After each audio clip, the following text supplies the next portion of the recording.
हाँ, घर बनाता है, इंसान भी घर बनाता है। अपने बाद उसको लगता है अब मेरी जिंदगी में मेरा एक परिवार हो, जिन लोगों को मैं प्यार करूं, जिन लोगों के लिए मैं मेहनत करूं।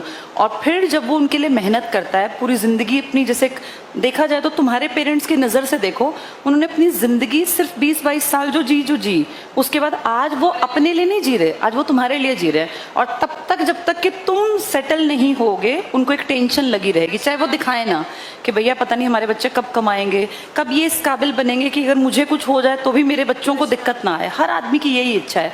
इसी को बोलते हैं बेटा लव एंड बिलोंगिंगनेस। ये सब में है।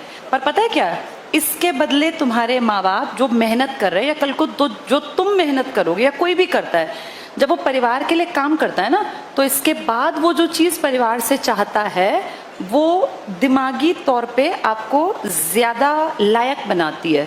मतलब वो डेवलपमेंट की स्टेज है। विकास चाहने वाला, सोचने वाला इंसान ही उस चीज़ को एक्सपेक्ट कर सकता है। इसे कहा जाता है सेल्फ रिस्पेक्ट। इसी को कहते हैं सेल्फ रिस्पेक्ट। इसी को आप कहते हो आत्मसम्मान। जैसे ये ना टर्म इंडिया में बचपन में सिखाया नहीं जाता। यहाँ अपने आप की इज्जत करना कभी कोई सिखाता ही नहीं है, जबकि सिखाया जाना चाहिए। सेल्फ रिस्पेक्ट, एक तो रिस्पेक्ट होती है दुनिया से मिले। जब आदमी यहाँ रहता है ना थर्ड स्टेज में, तो वो चाहता है मेरा नाम हो, मेरा परिवार हो, लोग मुझे इज्जत दें। लेकिन वो सिर्फ समाज के दायरे की बात सोचता है। जब वो थोड़ा सा मैच्योर बनता है, थोड़ा समझदार बनता है, तो वो चाहता है कि मेरी खुद की अपने मन से, मेरे मन में भी इज्जत हो। और वो परिवार से भी यही चाहता है कि परिवार जिसके लिए मैं इतना मरखप रहा हूँ वो भी मेरी रिस्पेक्ट करे। ये सेल्फ रिस्पेक्ट के ही चलते औरतें पढ़ने लग गई बेटा, लड़कियां पढ़ने लग गई। तुम्हारे दादा दादी के टाइम में कोई, किसी की दादी मेरे ख्याल तुम में से वर्किंग नहीं होगी। जिस समाज के तबके को हम बिलोंग करते हैं ना, वहाँ सेल्फ रिस्पेक्ट औरतों के लिए थी ही नहीं। ये तो अब की पीढ़ी है, जब जितने लड़के हैं उतनी ही लड़कियां पढ़ने आने लग गई। कारण तुम सबके पेरेंट्स ने ये फील किया कि हमारी बेटियों को वो ना सहना पड़े जो उनकी जनरेशन की औरतों ने सहा। भाई उनकी जनरेशन की औरतें मतलब तुम्हारी माता जी की उम्र की औरतें, जैसे घर में ना कमाने के कारण चाहे कितनी ही मेहनत की हो, लेकिन ताने तो सुनने ही पड़ते हैं ना। जब तक हाथ में पैसा नहीं है तब तक इज्जत नहीं है बेटा। सोसाइटी के ये असली रंग हैं। आप में काबिलियत हो, आप पैसा कमाते हैं तो आपकी इज्जत होगी। और अपनी इज्जत हर आदमी चाहता है कि समाज में मेरी एक रिस्पेक्ट रहे, मैं किसी के सामने हाथ ना फैलाऊं। इसी से स्टार्ट होती है सेल्फ रिस्पेक्ट। अपनी खुद की इज्जत अपने आप करना। दूसरों से इज्जत बाद में मिले, पहले आप अपनी इज्जत अपने आप करें। जब बच्चा 10th में मेहनत करता है ना, तो उसके पेरेंट्स बार बार ये कहते हैं बेटा खूब पढ़ा कर ताकि जिंदगी अच्छी बने, आगे जाके तू एक अच्छी जॉब कर पाए। फिर वो 12th में मेहनत करता है, दिन रात एक करता है, फिर आगे वो कोई इस तरह के कोर्स, डिप्लोमा, डिग्री, कोई भी इस तरह का काम करे, तो पेरेंट्स लगातार कहते रहते हैं, या ताने के रूप में ही सही, कहीं ना कहीं वो समझाना चाहते हैं कि आगे इज्जत तब है जब तुम काबिल बनोगे। तो हर आदमी में ना धीरे धीरे धीरे अगर परिवार अच्छा हो, समझदार हो, तो वो सेल्फ रिस्पेक्ट की भावना बचपन से आने लगती है कि मेरे पास अपनी नौकरी होनी चाहिए, मेरे पास अपनी खुद की कमाई का साधन होना चाहिए, मैं किसी के सामने हाथ ना फैलाऊं। यही फीलिंग क्या कहलाती है? Self respect. जब बात सेल्फ रिस्पेक्ट की आती है ना बेटा, तो बहुत लोगों में ये नहीं भी है। बहुत सारे लोगों में अपनी खुद की नज़रों में उनकी इज्जत नहीं होती, उन्हें पता ही नहीं चलता, क्योंकि ये कॉन्सेप्ट समझाया नहीं गया। मैं एक छोटा सा एग्जांपल देती हूँ। बहुत बार तुमने ऐसा देखा होगा कि जैसे अब तो पीढ़ियाँ बदल गई, लेकिन आज से बहुत सालों पहले जब औरतें पढ़ती लिखती नहीं थी, तो औरतों की इज्जत के मायने ही नहीं थे कोई। उनको सामने हाथ फैलाना ही पड़ता था, पहले पिताजी के सामने, फिर आगे जाके सास के या हस्बैंड के सामने पैसों के लिए। तो ये रिस्पेक्ट मन में थी ही नहीं कि मैं भी कमा सकती हूँ। धीरे धीरे औरतें पढ़ने लगी। किसी समझदार पिता ने सोचा होगा कि अपनी बेटी को पढ़ा दूँ, उसने हिम्मत दिखाई होगी। फिर और लोगों को लगा यार इसकी लड़की पढ़ी लिखी है, इसकी लड़की जो है अच्छा जीवन जी रही है, हम भी पढ़ा दें। आज ऐसा सबको लगता है कि अपनी बेटियों को पढ़ा लिखा दें। यानी धीरे धीरे धीरे समाज में औरतों के मन में, आदमियों के में भी होनी चाहिए कि अपनी खुद की इज्जत हो। ये कब होती है? जब हम मेहनत से कोई चीज अर्न करते हैं, जब दिन रात पढ़ते हैं ना, मेहनत करते हैं, नौकरी हासिल करते हैं, फिर अपने आप पे प्राउड होता है। अभी कुछ दिन पहले एक लड़का आया हुआ था, अभी शायद परसों की बात है, वो लड़का याद है तुम्हें? शुभम था। 21 साल का। उसकी माताजी ने यहाँ बात की थी क्या? हाँ, उसकी माताजी के बात करने का तरीका देखा, बार बार उनकी आंखों में आंसू आ रहे थे, वो कितनी इमोशनल हो रही थी। और वो कह रही थी कि हम तो बहुत गरीब थे, हमें हमेशा लगता था कि अपने बच्चों को हम अच्छी पढ़ाई नहीं दे पाए, सरकारी स्कूल में पढ़ाया। उनको हमेशा फील हुआ कि हमने वो ऐशो आराम अपने परिवार को नहीं दिए जो हमें देने चाहिए थे, क्योंकि हमारे पास पैसे नहीं थे। लेकिन उन्होंने अपने बच्चों के मन में पॉजिटिविटी भरी होगी। उस लेडी में अपनी खुद की भी सेल्फ रिस्पेक्ट थी, तभी उसका बेटा देखो सही कदम पे चला, और उसका बेटा उसकी इज्जत जिंदगी भर करेगा, क्योंकि उस औरत ने अपना एग्जाम्पल सेट किया, खुद भी तो कमाया ना। वो कह रही थी कि हमारी जाति में, वो जिस भी कास्ट से रही होंगी, कि हमारी जात पात में औरतों का काम करना अच्छा नहीं मानते। गांव वाले कहते भी थे कि वहां जाके काम कर रही है, लेकिन उनकी कितनी अच्छी बात थी कि मेरे बच्चों का पेट भरने कोई नहीं आने वाला था गांव से, इसीलिए मैंने सोचा कि मुझे कमाना चाहिए। हस्बैंड वाइफ दोनों ने मिलके कमाया, तीनों बच्चों को पढ़ाया लिखाया। चाहे सरकारी में ही पढ़ाएं, और खर्चे तो होते ही हैं ना, घर चलाने के लिए रसोई में 10 तरह के खर्चे होते हैं घर के, तो वो अकेले एक आदमी से हेल्पर के काम में कितने रुपए मिलते होंगे। उस औरत ने बराबरी का कमाया अपने पति के साथ। देख लो, उसका बेटा 21 साल में सक्सेसफुल था, लेकिन उस बेटे से बात करके फील हुआ कि इसकी माँ ने इसके मन में सेल्फ रिस्पेक्ट भरी है कि मुझे अपनी इज्जत बढ़ानी है समाज में, सोसाइटी में। ये पढ़ लिख के आनी चाहिए बेटा, ये सब में नहीं होती। आधे लोगों में तो बिल्कुल ही सेल्फ रिस्पेक्ट नहीं होती, पूरी जिंदगी दूसरे के सामने हाथ फैलाते रहेंगे, 10वीं 12वीं में पढ़ेंगे लिखेंगे नहीं, किसी और का दिया ही जिंदगी भर खाते रहेंगे। और पता है क्या है, उसके बावजूद भी रिस्पेक्ट नहीं करेंगे। प्रॉब्लम यहाँ है, ये सिखाना पड़ता है हर पीढ़ी दर पीढ़ी। अब जरूरी है कि हर बच्चे को समझाया जाए, सिखाया जाए कि बेटा मेहनत करो, 10वीं में मेहनत नहीं करोगे तो आगे जिंदगी भर हाथ पसार के मांगना पड़ेगा। तो जिसमें ये होगी ना बेटा, वो कभी गलत रास्ता नहीं पकड़ेगा। जिसके मन में सेल्फ रिस्पेक्ट है, वो किसी की चेन खींच ही नहीं पाएगा, वो चेन स्नैचिंग कर ही नहीं पाएगा। उसको पता है हर चीज मेहनत से बनी है। जितने लोग चोरी चकारी डकैती करते हैं, इलीगल काम करते हैं, ये पैसे वाले तो हो सकते हैं, लेकिन इनके अंदर क्या नहीं मिलेगी? Self respect. ये पैदा करनी पड़ती है बेटा, ये अच्छा माहौल पैदा करता है, अच्छे माँ बाप, अच्छा समाज सेल्फ रिस्पेक्ट पैदा करता है। यहाँ तक पहुँचने का मतलब तुम जानवरों से ऊपर की कैटेगरी में आ गए। ये 3 चीज तो कुत्ते बिल्ली भी करते हैं। तुमने देखा है कुत्ते के बच्चे को, छोटे से को, बिल्ली के बच्चे को अगर तुम जाके पकड़ोगे और उसे लगेगा कि तुम उसके बच्चे को नुकसान करने वाले हो, तो बिल्ली भी देखा भागती है पंजा मारने के लिए, चाहे वो कितनी घरेलू हो। यहाँ तक तो बेटा जानवर भी सोचता ही है। इसके आगे जो बड़ी चीज है वो है सेल्फ रिस्पेक्ट, कि हम अपनी खुद की इज्जत करें, और इस इज्जत के लिए पहले काबिलियत हासिल करनी पड़ती है। अपनी इज्जत राह चलते चोर उचक्के डकैत जो होते हैं, जो गलत काम करते हैं, ये थोड़ी ना कर सकते हैं। इनको किसी ने सिखाया ही नहीं कि अपनी इज्जत भी होती है अपने मन में। इसके बाद जो और ऊपर की स्टेज है, जहां इस धरती के शायद 1% लोग भी नहीं पहुंच पाते, और नामुमकिन बराबर है वहां तक पहुंचना, बहुत मेहनत करनी पड़ती है। उसे कहते हैं बेटा सेल्फ एक्चुअलाइजेशन। ये नया टर्म होगा तुम लोगों के लिए। इसी को कहते हैं आत्मबोध। बोध मतलब समझ, अंडरस्टैंडिंग, खुद को समझना। मैं एक इंसान हूँ, भगवान ने मुझे एक शरीर दिया, एक आत्मा के रूप में मैं इसमें हूँ, मैंने क्या करना है, मुझे जिंदगी किस लिए मिली। जब इतनी समझ बढ़ जाएगी ना, तो हम कहते हैं इस आदमी में आत्मबोध आ गया। और बहुत कम लोग हैं जिनमें आत्मबोध आता है, नहीं तो ज्यादातर लोग, जब तुम्हारी उम्र बढ़ेगी तो तुम देखोगे इन 3 से ऊपर नहीं बढ़ पाते। सेल्फ रिस्पेक्ट सब में नहीं होती। मैंने अभी बताया जो चेन स्नैचर है, उसकी बहुत बड़ी दलील होती है घर में आटा नहीं था इसलिए मैं चोरी करता था। उसमें सेल्फ रिस्पेक्ट नहीं है कि आटा नहीं है तो तूने मेहनत क्यों नहीं की, तू पढ़ लिख के काबिल क्यों नहीं बना। किसी की बाइक चुरा ली, किसी का कुछ छीन लिया। ये जो लोग हैं लगभग ज्यादातर के बारे में सुनोगे तो कहेंगे हमने तो ऐसा इसलिए किया कि रोटी नहीं थी। बहुत सारे क्राइम करने वाले ऐसा कहते हैं। यहाँ तक तो बेटा कुत्ते और बिल्ली भी तो हैं। हम इंसान हैं, इससे ऊपर बढ़ना है। और ऊपर बढ़ने की 2 स्टेज में देखो तुम कहीं ना कहीं अपने आप को नजर आओगे, सेल्फ, और यहाँ भी सेल्फ। सेल्फ मतलब खुद का, खुद की बेहतरी, खुद की इज्जत। इन दोनों पे पहुंचना मेहनत की डिमांड करता है। नहीं तो यहाँ तो कुत्ते में, सुअर में, गाय में, भैंस में और इंसान में क्या फर्क है।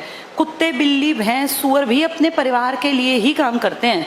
देखा नहीं है, पक्षी भी सुबह उठ के दाना ढूंढता है, फिर दाना ले जाके अपने छोटे छोटे, देखा वो चोंच में अपने बच्चों की में डाल रहा होता है। इतना तो सभी करते हैं। इसके बाद आपका इंसान होना कहीं ना कहीं आपको बेहतर बनाता है कि आप आत्मबोध कर सकते हैं। वो सबसे ऊपर लेवल है बेटा, वहां पहुंचना लगभग नामुमकिन है, और बहुत थोड़े लोग हैं जो वहां तक पहुंच पाते हैं। पता है वो लोग कौन है? जो हाँ जिनके मन में कंटेंटमेंट है कि यार भगवान ने जितना मेरे लिए किया, परमात्मा ने मुझे बहुत दिया, ब्लेसिंग्स हमेशा फील करे, जो हमेशा ग्रेटफुल रहे, भगवान को, सोसाइटी को हर घड़ी धन्यवाद दे कि मैंने जितना पाया, मैंने बहुत कुछ पाया, शायद मैं इसके काबिल नहीं था तब भी मिल गया, और जितना हो सके अपनी लाइफ का बेस्ट देना, सिर्फ लेना लेना नहीं, यहाँ तक तो आदमी लेने की कोशिश में था, अब बेस्ट देना, कोई टीचर के रूप में, समाज सेवी के रूप में, किसी भी रूप में वो समाज को जब एक वापस लौटाता है ना चीज़ें, तो ये लेवल होता है बेटा आत्मबोध का। यहाँ तक पहुँचना बहुत बहुत बहुत बड़ी बात है, जिसके अंदर सेल्फ कंटेंटमेंट आता है ना कि मैं संतुष्ट हूँ, मैंने एक अच्छी ज़िंदगी जी, मैंने सबके लिए बेस्ट किया। सबसे पहले तो अपने लिए बेस्ट किया, जिसने अपने लिए नहीं किया, भूख प्यास जिसकी नहीं मिट पाई, वो दूसरों के लिए क्या करेगा। आज तक कोई फर्स्ट से फिफ्थ पे नहीं गया, फर्स्ट से हर आदमी सेकंड पे आएगा अपनी सुरक्षा के लिए, यहाँ से वो अपने परिवार की सोचेगा थर्ड पे, इसके बाद उसकी स्टार्टिंग होती है आत्म की, अपनी इज्जत करना। अपनी इज्जत करने के लिए बहुत ज़्यादा मेहनत करनी पड़ती है बेटा। अपने मुंह मियाँ मिट्ठू तो कोई भी बन लेगा कि मैंने ये किया, लेकिन सच में जब आप सोचें कि हाँ, जिसको समाज बोले, बिल्कुल ठीक कहा इसने शब्द ये, जब समाज आपकी रिस्पेक्ट करे ना कि यार इस आदमी ने बहुत काम किया, इसने सच में काम किया, सोसाइटी जब कहे, मेजॉरिटी जब माने कि आपने काम किया, तो फिर आप यहाँ तक पहुँच जाते हैं। और आत्मबोध के बाद तो इंसान को परम सुख की प्राप्ति होती है कि यार मैंने अपनी ज़िंदगी, चाहे मैं आज चला जाऊँ, चाहे मेरी ज़िंदगी इतनी ही हो, लेकिन मैंने फुलेस्ट तरीके से इसको जिया और मैंने मैक्सिमम अच्छा किया समाज के लिए, दुनिया के लिए, सोसाइटी के लिए। ये सिद्धांत समझ में आ गया। ये अब्राहम मैस्लो का पदानुक्रम सिद्धांत है, लाइफ से जुड़ा। इसमें कितनी स्टेजेस बताई उसने? 5। अच्छा, एक चीज़ और बता दो, कई बार ना बेटा आदमी ऊपर से नीचे भी गिरता है इसमें, इसी स्टेज में। कैसे? मैंने एक एग्जाम्पल दिया, ये क्वेश्चन भी था एक बार कि एक महिला ने, भूख से पीड़ित महिला ने बाजार में अपने बच्चे को बेच दिया। उसका बच्चा है, इसका मतलब उसका परिवार है, यानी वो यहाँ तक तो थी, लेकिन भूख से पीड़ित महिला ने अपने बच्चे को बेच दिया। अब वो भूख से पीड़ित है तो वो कहाँ आ गई है? वो फर्स्ट लेवल पर आ गई है। आया समझ में? जब हम पैसे कमाते हैं ना, पैसे कमाने के बाद जब आप लोग पैसे कमाओगे तो आपको देखना बहुत सारे लोग आएंगे कि सर आप जो है इंश्योरेंस करा लीजिए, आप अपने परिवार का भी, देखा ना वो ज़िंदगी के साथ भी, ज़िंदगी के बाद भी, LIC और इस तरह की बातें। तो ये LIC टाइप की चीज़ें या इंश्योरेंस, आपकी गाड़ी का आप इंश्योरेंस कराते हैं, बाइक का इंश्योरेंस कराते हैं, या चीज़ों का, किसी भी चीज़ का, ये इंश्योरेंस किस में आना चाहिए बेटा? इसमें आएगा इंश्योरेंस? नहीं, इंश्योरेंस आएगा इसमें। इसको घर तो मैंने समझाने के लिए लिखा है बेटा, ये है देखो, इंश्योरेंस किस में आएगा? सुरक्षा में, कि भैया इसकी, अब जैसे बाइक की इंश्योरेंस करा लिया बाइक का, तो तुम सेफ हो गए ना, कोई भी दिक्कत हुई, बाइक चोरी हो जाए तो तुम सेफ हो, गाड़ी का इंश्योरेंस हम क्लेम कर सकते हैं। तो ये जो ये इंश्योरेंस वाला टर्म है ना, ये यहाँ आएगा सुरक्षा में। और अगर बच्चे को बेच दिया, बच्चे तक पहुँचने का मतलब वो कहाँ तक पहुँचे? परिवार। परिवार के बाद वो इतने निचले स्तर पर गिर गए कि उनको फर्स्ट स्टेज का, अब समाज का पतन इतना हो गया बेटा कि कई लोग यहाँ पहुँच के, 3 जरूरतें नहीं है, भूख प्यास नींद पूरी हो रही है, फिर भी अपने घर वालों में देखा है लोग अपने बेटियों को पैसों में शादियां कर देते हैं, इस तरह के। ये सामाजिक है, ये बायोलॉजिकल नहीं है। वो रोटी के लिए ऐसा नहीं करते, वो समाज में, क्योंकि उनके अंदर सेल्फ रिस्पेक्ट नहीं है, तब भी बहुत सारे लोग ऐसा करते हैं। वैसे ऐसा ज्यादातर होता है कि 1 से 2, 2 से 3, 3 से 4 और 4 से 5, पर उल्टी तरफ भी लोग बहुत बार आते हैं जब वो अपनी सुरक्षा को सबसे इंपॉर्टेंट मानने लगे। परिवार पीछे और सुरक्षा पहले। जैसे परिवार में मान लो हस्बैंड वाइफ हैं 2 और दोनों कमाते हैं, कमाने का मतलब वो कहाँ तक पहुंच गए हैं? दोनों कमाने लगे, सेल्फ रिस्पेक्ट। लेकिन सोचो फिर उसमें, उनमें यूनिटी नहीं है, वो अपने अलग पैसे कर रहा है, वो अपने अलग पैसे, और दोनों चोरी छिपे अपने अपने अकाउंट में गड़बड़ कर रहे हैं, या फिर इस तरह के काम कर रहे हैं। या मान लो घर परिवार में ही कोई महिला है जो अपने पति के ही पैसे चुराती जा रही है। ऐसे भी तो बहुत सारी नहीं, कुछ महिलाएं ऐसी भी होती हैं। ऐसे ये सब चीजें किस में आएंगी? अब वो आत्मबोध तक पहुंची हैं, आत्मसम्मान तक, या नीचे की तरफ आ गई है? ये तो पतन है बेटा। जैसे किसी ने अपनी बेटी को पैसों में शादी कर दी, तो ये उसकी नीड नहीं थी भूख प्यास नींद की, ये तो उसका पतन था। ऐसे ही हाँ, तो ये चीजें कई बार नीचे भी आती हैं, लेकिन जब ये नीचे आए ना तो हमें सोचना चाहिए कि समाज गलत दिशा में चल रहा है। जब ये ऊपर की तरफ जाए तो समाज सही दिशा में। तुम जितनी बेटियां यहाँ बैठी हो ना, ये बहुत अच्छी बात है बेटा, तुम लोगों के अंदर ये आने की वो हो गई। अब तुम चाहती हो कि तुम्हारी इज्जत बढ़े, तुम चाहती हो कि तुम्हें किसी के सामने ऐसे हाथ ना फैलाना पड़े, तुम्हें अपने हस्बैंड के सामने, पिता के सामने हर घड़ी हाथ ना फैलाना पड़े, ये है। और बेटा जो लड़के कमा रहे हैं, तुम सबके कमाने का भी कारण है, तुम्हें पता है कि अगली स्टेज पे सारा परिवार तुम्हारे ही ऊपर है। अपने लिए नहीं कमाना चाहते तुम, तुम्हें अभी पता नहीं है, तुम छोटे हो, लेकिन एक्चुअल फैक्ट यही है कि हर आदमी मेहनत करता है अपने परिवार के लिए। जिसके पास परिवार नहीं होता ना, वो बहुत ज्यादा कमाना भी नहीं चाहता, बहुत मेहनत नहीं करना चाहता। दिन रात लोग जो मरते हैं, खपते हैं, इसका सबसे बड़ा कारण है परिवार। तो हर आदमी की इच्छा होती है कि मेरा एक परिवार हो, उसी के लिए मैं अपनी जिंदगी पूरी, आदमी ना अपने 25-30 साल परिवार के लिए काट देता है।